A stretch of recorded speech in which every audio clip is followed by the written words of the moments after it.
Yo, what is going on, everyone? My name is Nick, or the Notorious Fantasy, and in today's video, we're going to be talking about some late-round running back targets for fantasy football in 2021. Inside of this video, we're going to be talking about 5 running backs that I believe are going to be worth it to take some dart throws on later in your fantasy football drafts. All of these players, aside from one, go beyond pick 100 based upon current underdog average draft position. So if you guys do end up enjoying this video, you end up having fun while I'm talking about these running backs, please make sure you hit that subscribe button down below if you are new, because not only is it free, I post content every single day talking about fantasy football. So without further ado, let's get into it. As well, actually, real quick, yesterday's video was late round wide receiver targets, so make sure you check that out as well if you missed it. So the first guy to talk about today is Michael Carter, running back out of UNC, was a rookie, gets drafted this year in the 4th round to the New York Football Jets. Now, coming into the 2021 NFL draft, no one really had Michael Carter as a top 3 running back when it comes to the NFL in talent-wise, but obviously, he ended up having a much better landing spot, in my opinion, when at least it comes to starting instantly than everyone aside from Najee Harris, because he got drafted to the Steelers, and he is going to start week number 1. Michael Carter also has that potential. Now, does that mean I want you to draft Michael Carter ahead of Javonte Williams, ahead of Travis Etienne in Dynasty Leagues? No,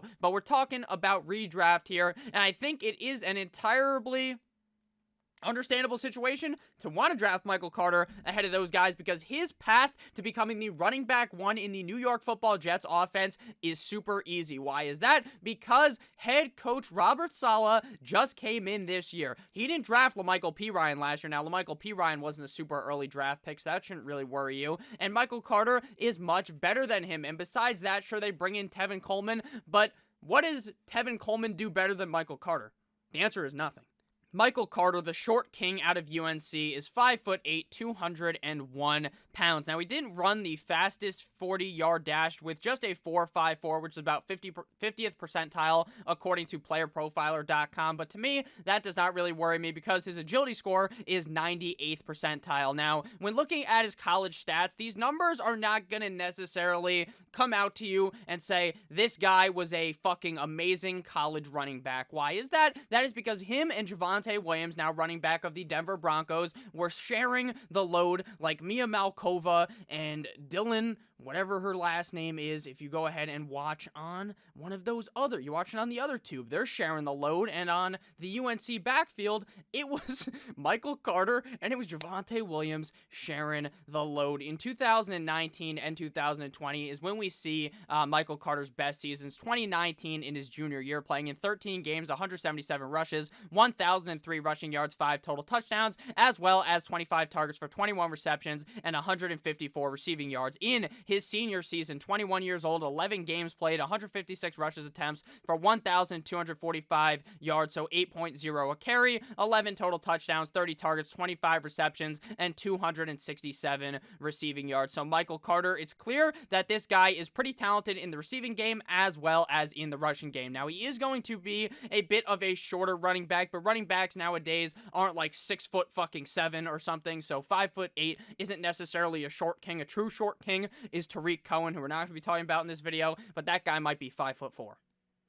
Sorry to Tariq Cohen if you're watching this, but Michael Carter in a Jets uniform has some potential to be the running back 1 on this team, and it's very hard to find a guy that's going to be the guy getting a majority of the touches in a backfield this late in the draft, and I don't feel like this is going to be some type of running back by orgy. Now, it definitely could be a running back by orgy, is what I dub the San Francisco 49ers, where there's like 6 fucking running backs and the fullback getting the ball every single game. I think it's going to be dominated by Michael Carter. Now, it might take a little bit of time, but I think by August, by early September, when you guys are drafting, we are going to know from the preseason games, from the offseason programs, that Michael Carter has dominated this backfield and became the starter. I think that his ADP is going to skyrocket straight to the moon. I love Michael Carter in 2021. Next guy to talk about here is where we're getting into the guys that are definitely backups, but this guy, to me, actually has the highest chance besides Michael Carter to become the running back 1 on his roster, and that is running back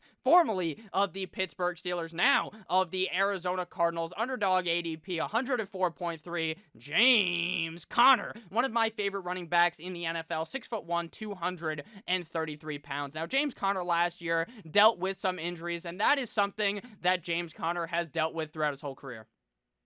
In 2019, missed a grand total of 5 games with an AC joint sprain. In 2019, he also missed another game with a quadriceps contusion. Doesn't sound very good. Week 14, hurts his quads again and misses a game, but he did miss other games as well. I'm not too sure what the injuries were for, but they're just not listed on here. But he played in 13 games last season, which means that he missed 3 games, finishing as running back number 27 in PPR, 26.5 PPR, and 25 in standard, averaging 12.7 PPR points per game, 11.3 half PPR points per game, and 10 standard points per game, meaning from a points per game perspective, he was running back 28 PPR, 29 half PPR, and 28 in standard. Now, what was the difference between the Steelers kind of from 2019, 2018, when this guy's being a baller?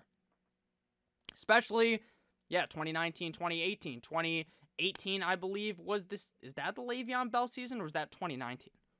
Yep, 2018 was the season where Le'Veon Bell was too busy riding those fucking jet skis to go ahead and show up to the games. He opted out, or didn't opt out, he just held out. And then James Conner was balling out. 2019 has a decent season. 2020 plays about just okay. But the difference really was the offensive line. The offensive line of the Steelers was injured last season. Same thing with 2019. I believe they just were not as good as they were in the past for James Conner. But the system over there in Pittsburgh is very good for a running back. But now he's flying his way to Arizona. A guy with 169 carries last season for 720 rushing yards, as well as 43 targets for 35 receptions and 215 receiving yards, equating to a grand total of 6 total tugs on the season. Now, obviously, James Conner is not necessarily the guy that he was in 2018, just breaking down the wall and winning you your fantasy football leagues, but I do believe that he still possesses that talent in Arizona. He is going to be fighting for the starting job with running back Chase Edmonds.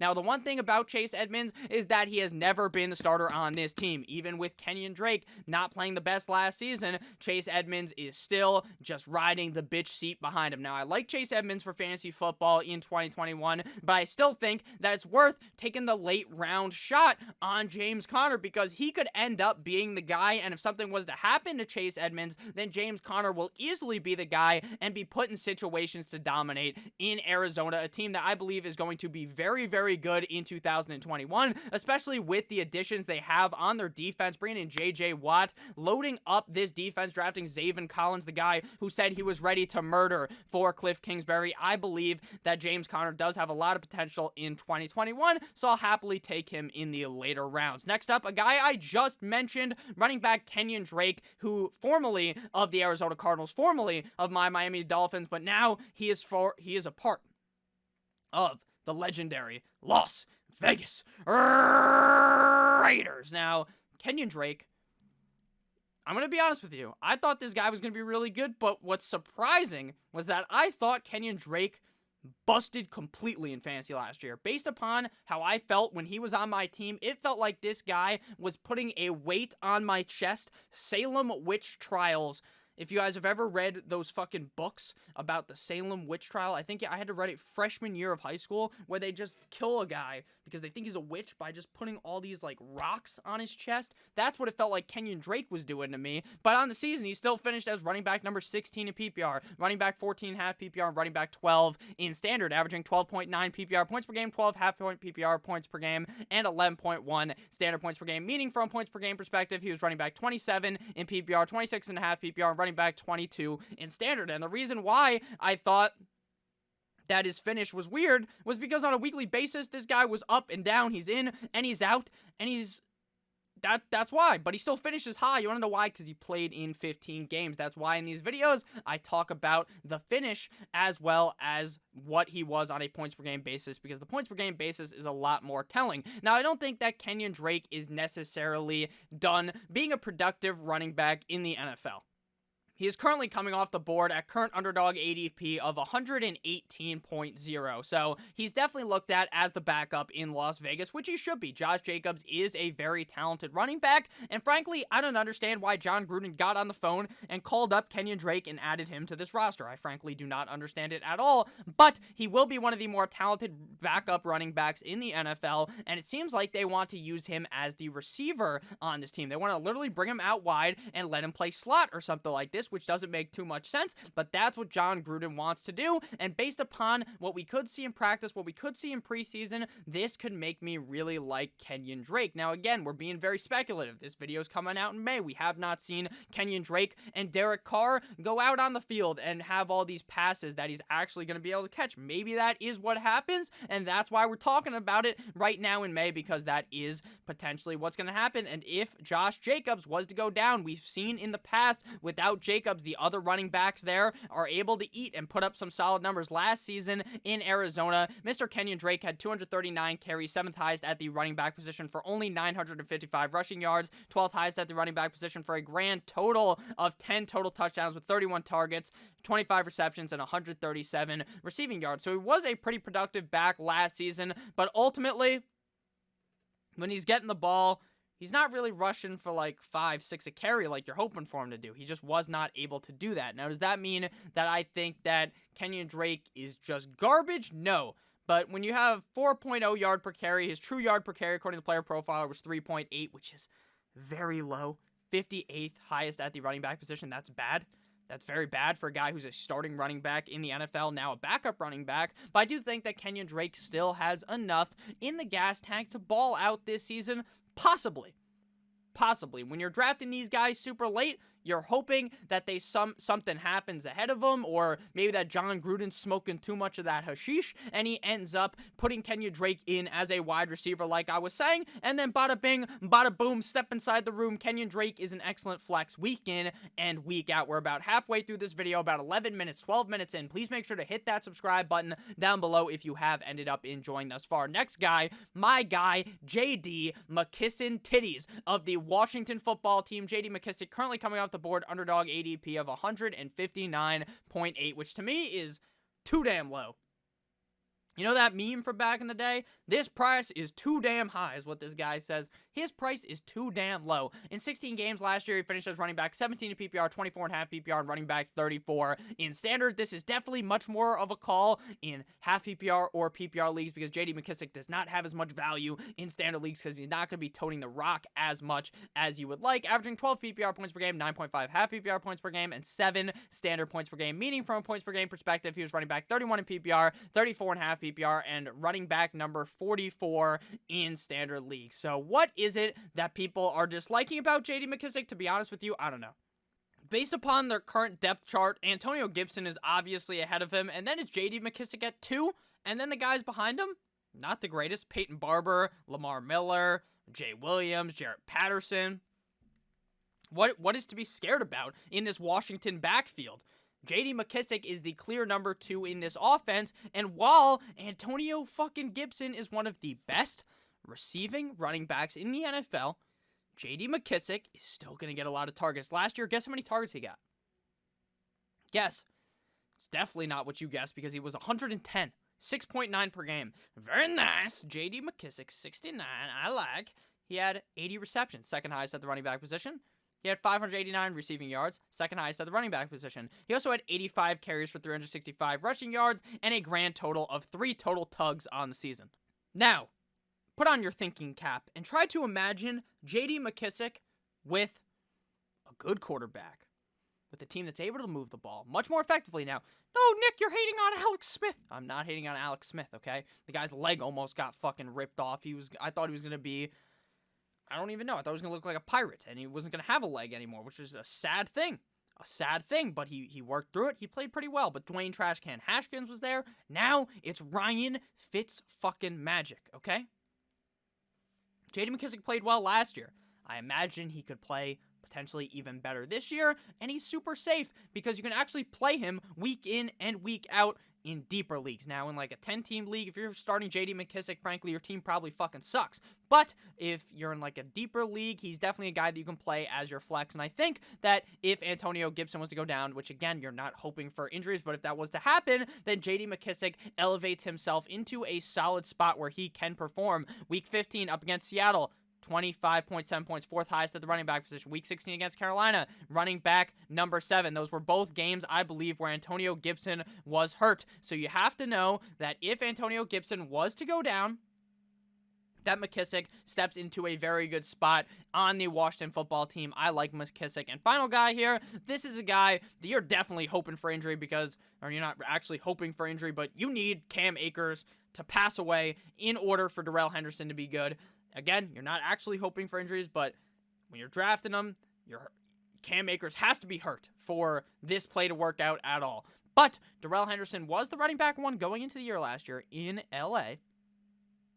Cam Akers much better than him. That's why he became the running back 1. But Darrell Henderson, coming off the board as underdog ADP 133, is a very, very solid handcuff. Last year had 138 carries for 626 rushing yards. He also had 24 targets for 16 receptions, 155 receiving yards, and 6 total touchdowns. But obviously, with Cam Akers ahead of him, it is going to be tough for him to produce. But obviously, if something was to happen to Cam Akers and he was to get hurt, then Darrell Henderson is going to be very good. I like Cam Akers for a reason that this offense is going to be moving the ball at a high pace. They're going to be much better with Matthew Stafford under center. Their defense is strong. They're going to be able to run the ball late in games. So what does that mean for Darrell Henderson? The exact same fucking thing if he becomes the starter due to injury. I think Cam Akers is clearly the running back 1, but obviously if he gets hurt, he can't be out there, so then Darrell Henderson gets the spot on the team. Last year, Darrell Henderson played in 15 games, finished as running back 36 PPR, 36.5 PPR, and running back 31 in standard, averaging 8.7 PPR points per game, 8.2 half PPR points per game, and 7.6 standard points per game, meaning from a points per game perspective, he was running back 44 in PPR, 42.5 PPR, and running back number 37 in standard. But I still do think with the team being as good as it is, if Henderson was to become the running back 1 there, he would be very dangerous, and he is a guy that has NFL level talent because we've seen it in 2019 as well as in 2020. So let me know down below what you guys think of these running backs. Do you like these guys? Do you hate these guys? Do you think I'm off? Should have been talking about some other guys. Let me know down below in the comment section. I'd love to hear your guys' video ideas because, frankly, I don't know what tomorrow's video is going to be. I normally just figure it out the night before, and then I make it, and then bada bing, bada boom. I've said that twice. Step inside the room inside of this video. It's in your notifications. It's on your YouTube page. Thank you guys so much for watching. I love you guys all. Have a great rest of your guys' day. Stay safe. As always, good boy.